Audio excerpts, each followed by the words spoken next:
I am really shocked by the way some unpatriotic Nigerians have gone on social media, misrepresenting Ishospeed's visit to Nigeria and using it to project a negative image of their very own country, while attempting to spoil what was a good narrative of a very successful visit. First of all, Ishospeed never said or implied that Nigeria is smelly. The young man perhaps achieved his most successful stream during his African tour in Nigeria, reaching a milestone of 50 million YouTube subscribers whilst in our dearly beloved country. He is the first black streamer to achieve that milestone, and it occurred in Nigeria, boosted by Nigerian subscribers appreciative of his visit. What these few unpatriotic Nigerians, who have a grudge against their own country, fed by a separatist agenda, have done is take a screenshot of a particular stream where Mr. Darren Jason Watkins Jr. made a face for a few seconds, which he often does all over the world, upon citing something interesting and peculiar. Using that snapshot, they painted a false narrative claiming that Lagos is smelly and that Darren Jason Watkins Jr., aka Ishospeed, did not enjoy his time there and found nothing interesting or cultural to do. Sadly, their claims have gone wildly viral. In fact, as evidenced by his streams and media coverage, Ishospeed had perhaps the most eventful moments of his Speed Does Africa tour in Nigeria. Abubakar Malami, a former Minister of Justice and Attorney General of the Federation who was in office from November 2015 till May 2023 when the then President Muhammadu Buhari completed his 8 years tenure in office, under which courts of competent jurisdiction granted several detained Nigerians bail, but the Buhari government refused to release them and even rearrested some of them after they had perfected their bail conditions. The then Minister of Justice, Abubakar Malami, who was saddled with the responsibility of protecting citizens' rights, came out openly and apparently justified the violations of court orders by the then Buhari-led government, and during the administration of President Muhammadu Buhari, Abubakar Malami frequently defended the actions of the government's refusal to obey court's orders of bail granted to high-profile individuals by asserting that national security and public interest superseded individual rights. Some of the high-profile individuals included Colonel Sambo Dasuki, the former National Security Advisor in the era of President Goodluck Ebele Jonathan, who was held for 4 years from December 2015 to December 2019. Despite being granted bail by at least 4 different Nigerian high courts and the ECOWAS court, he was repeatedly rearrested by the Department of State Services, DSS, immediately after fulfilling bail conditions. Sheikh Ibrahim El-Zakaki and his Nigeria military authority has confirmed the death of 5 soldiers and 1 police officer in an ambush launched by terrorists on Monday at Gidan Wagni area of Zamfara state. The incident may be a reminder of incessant cases of high rates of Nigeria losing its soldiers and other security operatives in ambush, especially as observed as a worsening situation in the year 2025, with the ambush of army barracks and killing of the men of the Armed Forces of Nigeria, AFN, by terrorists in large number began as early as January 2025. It may be recalled that in January 2025, terrorists launched an attack on the 149 Battalion in Malam Fatori, Borno State, leading to the killing of over 20 military personnel, including a battalion commander and senior officers. Within the first quarter, a careful review of news reports showed that more than 100 Nigeria soldiers were reportedly killed in the first quarter of 2025 by terrorists, mostly in ambush. In June 2025, terrorists' attacks on 3 army bases in central and northwestern Nigeria resulted in the killing of at least 17 soldiers. And in September 2025, a major ambush on the Baga-Maiduguri road was reported, where at least 40 soldiers were killed and 65 went missing.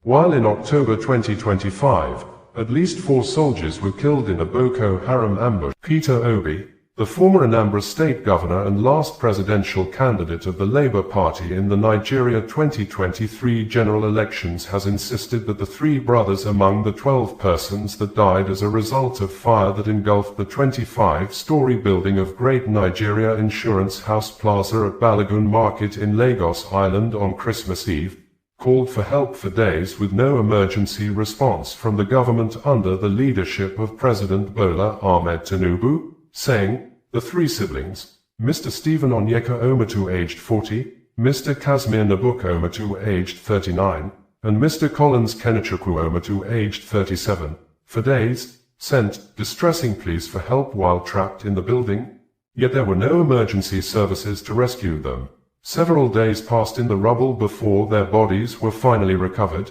several days of unanswered calls, of a system that failed them at the moment they needed it most. Peter Obi made this statement after attending the burial ceremony of the three siblings held at Uzokwa community in Ihiala local government area of Anambra State on Wednesday, after Lagos State Government through the Office of the Commissioner for Information and Strategy, Gbenga Omatoso, in a statement issued on January 1, 2026 stated that as soon as the fire alarm was received on the day, the government deployed teams of first responders to the scene, including the Inspector General of Police, IGP Kayode Egbetoken, for days now has refused to speak or deliberately kept mum after a well-known founder of a private organization, Harrison Gwamnashu, who have been assisting Nigeria security operatives with credible and reliable intelligence information that have led to the killing and arrest of several kidnappers, in a video statement on Saturday revealed the complicit of the Nigeria police force in aiding and trying to cover up a reasonable suspect behind the kidnapping of a couple in the late days of November 2025 at Avili community in the Etsiko West local government area of Edo State.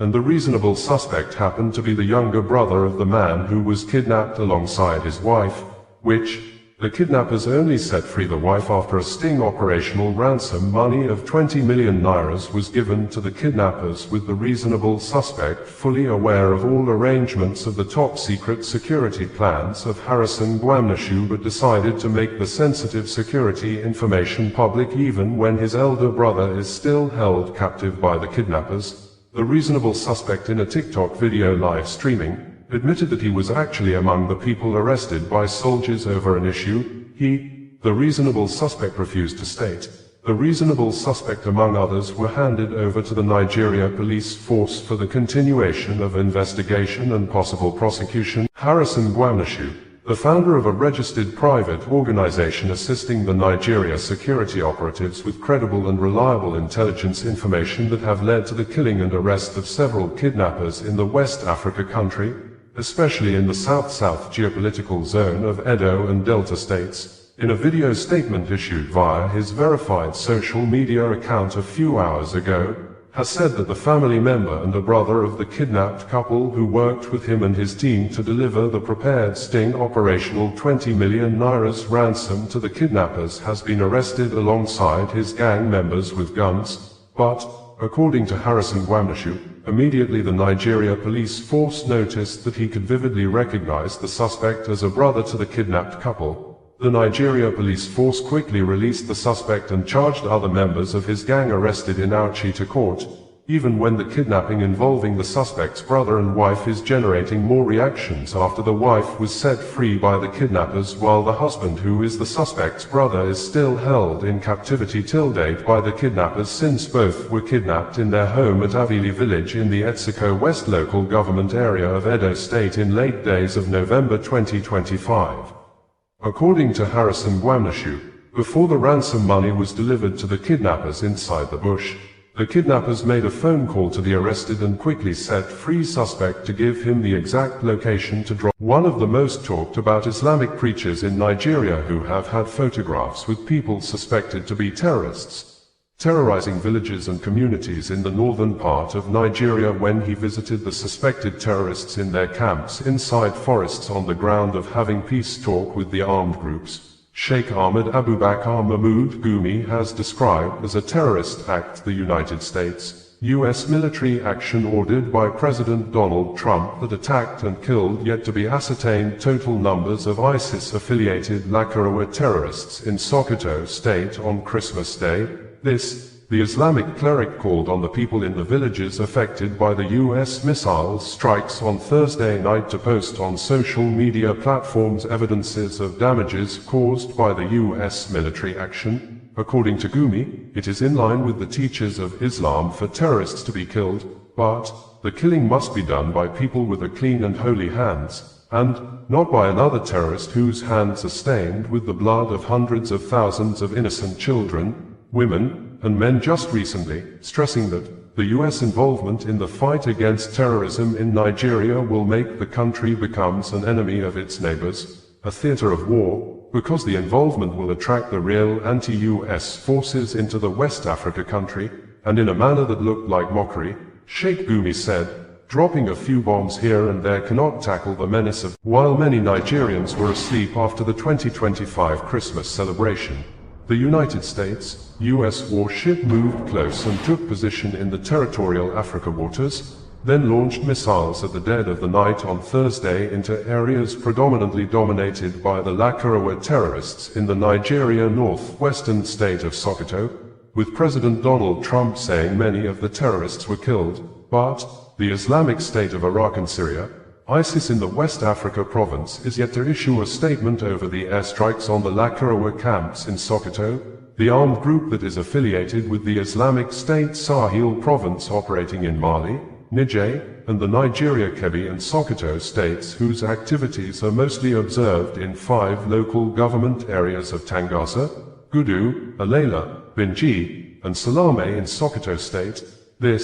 Some residents at Jabo village in the Tambul local government area of Sokoto state posted videos online to indicate that some components used in making the missiles fell on a farmland in the Jabo village. The videos showed a lot of the villagers, mostly younger ones, holding phones with touchlight on, recording the scene of the burning parts of one of the missiles in the farmland, while some took a closer camera angle shot of some of the components that have manufacturing inscriptions, dates and brand labels. The US Africa Command, in a statement a few hours ago, in an effort to challenge and prove wrong the statement of Harrison Gwamnashu, a well-known civilian volunteer assisting Nigeria security operatives with intelligence information that has led to the arrest and killing of suspected kidnappers in gun battle, that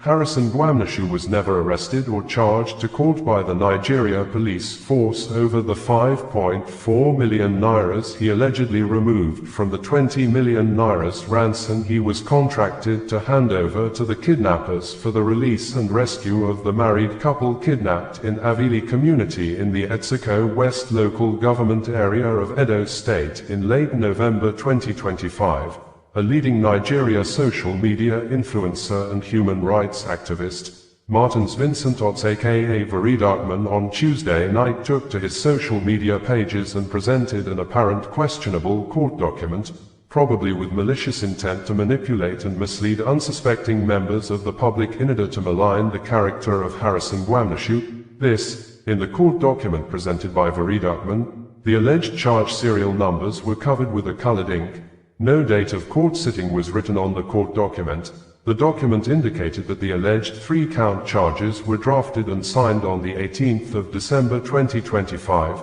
a day before Harrison Gwamnashu was asked to go home from the police custody on December 19, 2025, while awaiting. Harrison Gwamnashu says he was never arrested by the police or charged to court as speculated in the public spaces over the 5.4 million nairas he allegedly removed out of the 20 million nairas ransom he was given to hand over to kidnappers, and as well apparently used the money as a bait to stage sting operation for the release and rescue of the husband and wife simply identified as Mr. and Mrs. Ibrahim, kidnapped in Avili community in the Etsiko West local government area of Edo State, which generated public reactions after the kidnappers set free the wife and kept the husband in captivity on the ground that the money given to them was not complete, and some persons who have access to the apparent sensitive security information went public to create an impression as if Harrison Gwamnashu stole part of the ransom money, even when Harrison Gwamnashu explained to them that it is part of his operational procedures to remove some cash from the ransom money. His explanation apparently went on deaf ears. and people who may be best described as mischief makers took advantage of the issue to call Harrison Gwamnashu names and reopen his alleged past deeds in a prejudiced manner to cast aspersions on him even when they knew that Harrison Gwamnashu has a long history with video evidences of assisting security operatives to rescue kidnapped victims, and in some cases, the total money paid as ransom are recovered and returned to the victims' families, and the sting operation usually leads to the killing and arrest of the suspect. Barely 1 month after terrorists invaded the Christian school on November 21, 2025 and kidnapped over 230 school children at the St. Mary Catholic Church School in Papri town in Niger State, the Nigeria government under the leadership of President Bola Ahmed Tinubu has announced the complete release of all the abducted church school children by the terrorists. According to the presidential spokesperson, Bayo Onanuga, the terrorists released the kids based on intelligence-driven operations, but some Nigerians who took to the comment sections of the presidential spokesperson on social media said the government should come out clean and tell the public the truth that it paid money as ransom to the terrorists to secure the freedom of the kids, stressing that terrorists don't release kidnapped victims for free.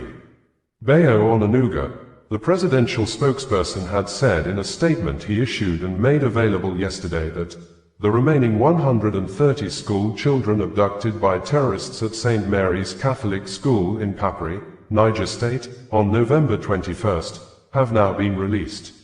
They are expected to arrive in Minna on Monday and rejoin their parents for the Christmas celebration. 100 were released earlier by the terrorists, taking the total of freed students to 230. The freedom of the school children followed a military intelligence-driven operation. Some social media users who are apparently increasing rates of mass shooting leading to mass murder in South Africa recorded another new figure on Sunday early morning in the Bekkersdal town near the southwestern part of Johannesburg in the Gauteng province when about 12 masked unknown gunmen invaded a public drinking, accommodation and relaxation spot known as Tavern, shooting into the pub and shot people as they sight them on the street while fleeing, leading to the killing of 9 persons as confirmed by the local authority, with additional 10 persons sustaining injuries. This occurred less than 3 weeks when gunmen stormed an illegal drinking establishment also known as Shebeen at a hostel in Salisville, west of Pretoria, wherein 12 people were killed, including a 3-year-old child, a 12-year-old boy, and a 16-year-old girl, and in 2024 alone, 26,232 murder cases representing more than 70 people killed per day in South Africa was reported by the South African Police Service, SAPS, and a non-governmental organization, the Democratic Alliance. BC had stated in its report earlier in the year that between January and March 2025, 5,727 people were murdered, representing an average of 62 people killed per day in 2025 first quarter, and 6,985 attempted murders were recorded, 75 per day, 43,007. Bringing you the news in a more digital way.